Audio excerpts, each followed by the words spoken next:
जय श्री कृष्णा। एक समय की बात है, यमुना पार के एक गांव में दो स्त्रियां रहती थी। एक का नाम था मंगला और दूसरी स्त्री का नाम था सुमंगला।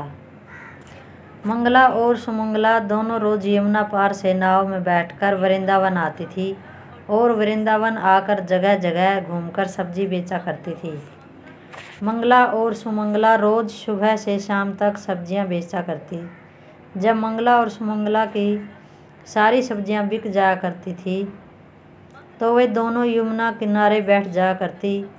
वह दोनों अपने घर से रोटी और माखन भोजन के लिए लाया करती और यमुना किनारे पेड़ की छांव में बैठकर भोजन खाती और नाव में बैठकर यमुना पार अपने घर चली जाती। मंगला और सुमंगला की थी तो वृंदावन के यमुना पार की, पर वह भगवान श्री कृष्ण को जानती नहीं थी। भक्ति क्या होती है उन्होंने कभी जाना ही नहीं था। वो तो केवल सब्जियां बेचकर गुजारा करना और अपना पेट भरना जानती थी। एक दिन मंगला और सुमंगला सब्जी बेचने वृंदावन आई और उस दिन सब्जी उनकी जल्दी बिक गई। सुमंगला बोली, अरे बहन मंगला, आज तो हमारी सब्जियां और दिनों से बहुत जल्दी बिक गई है। मंगला ने कहा, हाँ बहन सुमंगला, आज तो काफ़ी जल्दी सब्जियां बिक गई है। अब आप बताओ, अब हम क्या करें? सुमंगला बोली, हाँ बहन, अब इतनी जल्दी घर जाकर भी हम क्या करेंगे?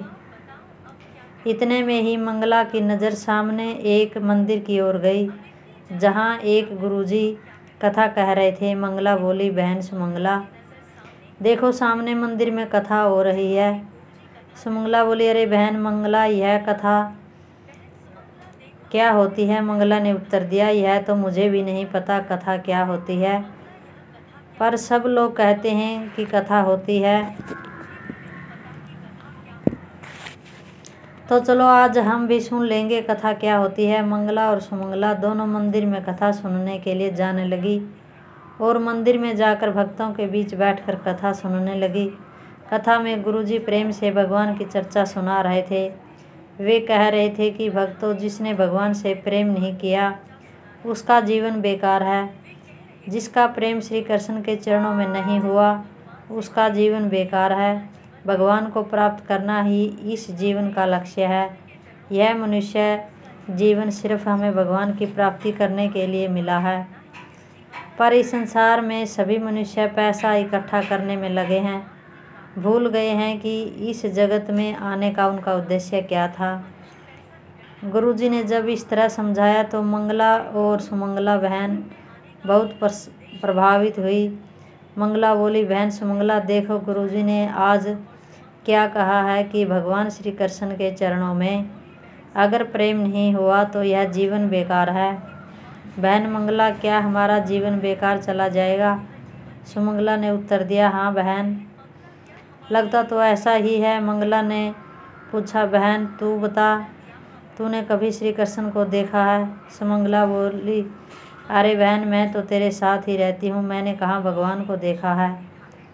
बहन फिर ये बताओ कि भगवान कहाँ मिलेंगे? मंगला और सुमंगला आपस में चर्चा कर ही रही थी कि इतने में एक संत वहाँ से गुजरे।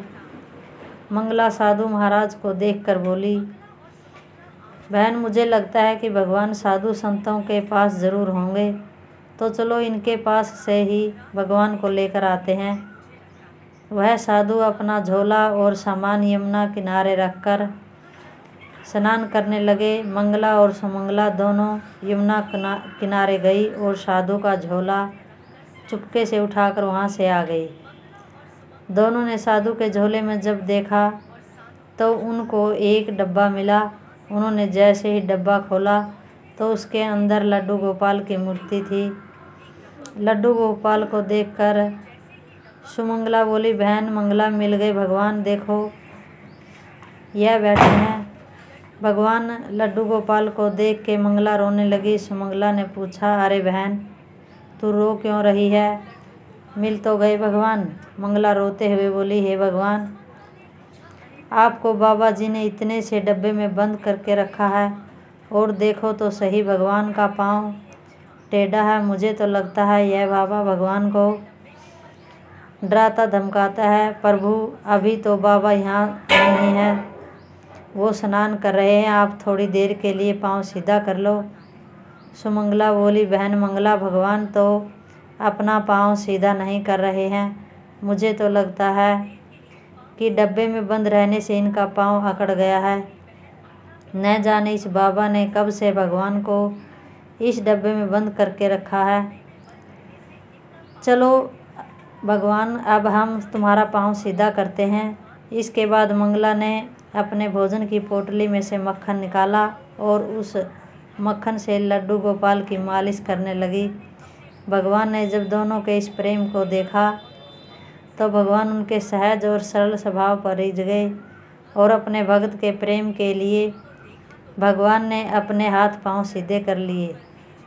मंगला बोली, देख सुमंगला, भगवान ने अपने हाथ पांव सीधे कर लिए। फिर सुमंगला बोली, बहन यह बहुत भूखे भी होंगे, पता नहीं इन बाबा ने इन्हें कुछ खिलाया भी नहीं है, चलो हम इन्हें खाना खिलाते हैं। मंगला और सुमंगला अपने भोजन के लिए लाई हुई रोटी और माखन का भोग भगवान को लगाने लगी। इतने में साधु बाबा स्नान करके वहाँ आ गए। साधु को देखकर मंगला और सुमंगला वहाँ से भागने लगी और दोनों कुछ दूर जाकर रुक कर बोली, अरे ओ बाबा, भगवान को इतना डराया धमकाया मत करो। तुमने भगवान को डरा धमका करके रखा था ना बाबा, बेचारे वो टेढ़े पाँव करके डब्बे में बैठे थे, हमने उनका पाँव सीधा कर दिया है, अब उनका पाँव टेढ़ा मत करना। जब साधु ने लड्डू गोपाल को देखा तो लड्डू गोपाल के दोनों हाथ पैर सीधे थे।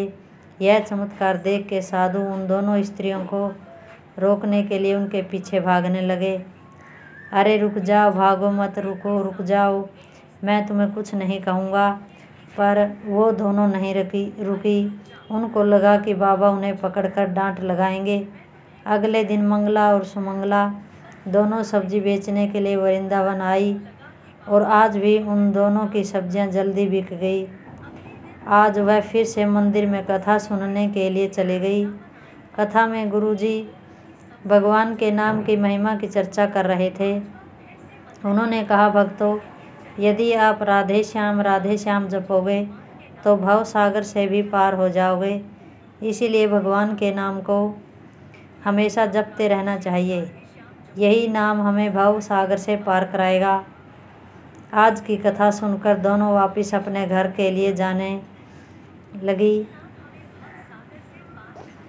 तभी सुमंगला बोली, बहन मंगला, तूने सुना आज गुरुजी ने कथा में क्या कहा था कि राधे श्याम जपोगे तो भव सागर से पार हो जाओगे।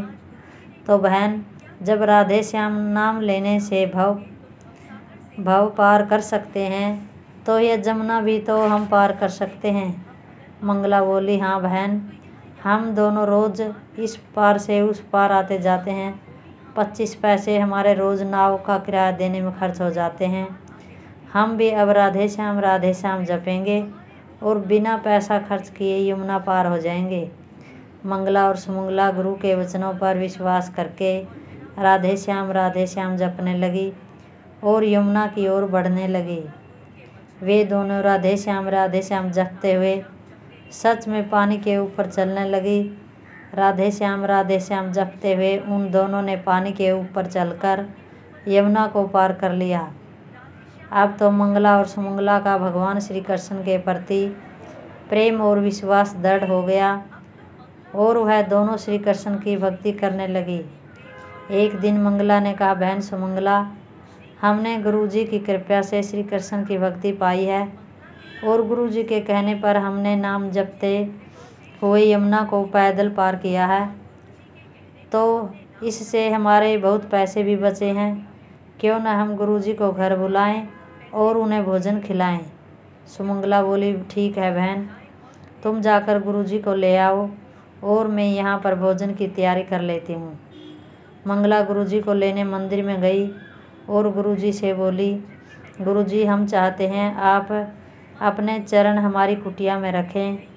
हम आपको भोजन कराकर कुछ दान दक्षिणा देना चाहते हैं। गुरुजी ने मंगला की बात मान ली और बोले, ठीक है बेटी, मैं तुम्हारे संग तुम्हारी कुटिया में चलने के लिए तैयार हूँ। मंगला गुरुजी को लेकर मंदिर से लेकर यमुना तट पर आ जाती है। गुरुजी ने जब देखा कि यमुना तट पर तो कोई नाव नहीं है, यह मुझे पार कैसे लेकर जाएगी, तब गुरुजी ने मंगला से पूछा, बेटी तुम मुझे यमुना पार कैसे लेकर जाओगी, यहाँ तो कोई नाव ही नहीं दिख रही। मंगला बोली, गुरुजी आपने ही तो हमें सबसे बड़ी नौका प्रदान की है। मंगला को लगा जैसे हम गुरुजी के शिष्य होकर राधे श्याम जप के यमुना पार कर लेते हैं, वैसे ही गुरुजी भी यमुना पार कर लेते होंगे। और मंगला राधे श्याम जपते हुए पानी में चलने लगी। मंगला ने जब थोड़ी दूर जाकर पलट के देखा तो गुरुजी वहीं किनारे पर खड़े थे। वो बोली, अरे गुरुजी, आप क्यों नहीं बढ़ रहे हैं। गुरुजी को लगा कि इस तट पर यमुना का पानी बहुत कम है। यह विचार करके गुरुजी आगे बढ़ने लगे। जैसे ही गुरुजी ने अपना पाँव पानी में आगे बढ़ाया, वैसे ही गुरुजी कमर तक पानी में डूब गए। वह कहने लगे, अरे यहाँ तो पानी बहुत गहरा है और यह पानी में कैसे चल रही है। यह कोई आम स्त्री नहीं, यह तो कोई चुड़ैल लगती है जो पानी में चल रही है। गुरुजी को पानी में डूबा देख मंगला गुरुजी को लेने के लिए वापस आने लगती है। मंगला गुरुजी के पास पहुंचकर गुरुजी का हाथ पकड़कर उन्हें यमुना पार ले जाने लगी। इधर गुरुजी डर कर बोल रहे थे, अरे मुझे छोड़ दो। मंगला ने गुरुजी की बातों का कोई जवाब नहीं दिया। वो तो बस राधे श्याम जप रही थी। गुरुजी सोच रहे थे कि हे भगवान, यह तो मुझे बीच यमुना में ले जाकर मारेगी। मंगला गुरुजी को लेकर यमुना पार हो गई और बोले, गुरुजी हम यमुना पार आ गए हैं। गुरुजी क्या बात है, आप मुझसे इतना डर क्यों रहे हैं। गुरुजी बोले, कौन हो तुम, क्यों मारना चाहती हो मुझे, क्या बिगाड़ा है मैंने तुम्हारा, कौन हो तुम, चुड़ैल हो या भूतनी। मंगला बोली, गुरुजी ना तो मैं चुड़ैल हूँ ना कोई भूतनी, मैं तो आपकी शिष्या हूँ। गुरुजी बोले, हे भगवान, मैंने कब इन भूत चुड़ैलों का शिष्य बनाया। मंगला बोली, गुरुजी आपने ही तो हमें कथा में बताया था कि राधे श्याम जपोगे तो भव सागर से पार हो जाओगे। तो हमें लगा जब भव सागर को पार कर सकते हैं तो यमुना भी तो पार कर सकते हैं। अब तो हम रोज़ नाम जप करके यमुना को पार करते हैं, अब हमें किसी नाव की ज़रूरत नहीं होती। मंगला की बातें सुनकर गुरुजी हैरान रह गए और मंगला से बोले, बेटी तुमने अपने गुरु के वचनों और प्रभु पर इतना दृढ़ विश्वास रखा कि इसके बल पर तुमने यमुना के पानी पर चलकर यमुना पार कर ली। बेटी तुम महान हो और महान है तुम्हारा प्रभु के प्रति प्रेम और विश्वास। आस्था अगर सच्ची हो तो भगवान हमारी मदद हमेशा करते हैं। जय श्री कृष्ण।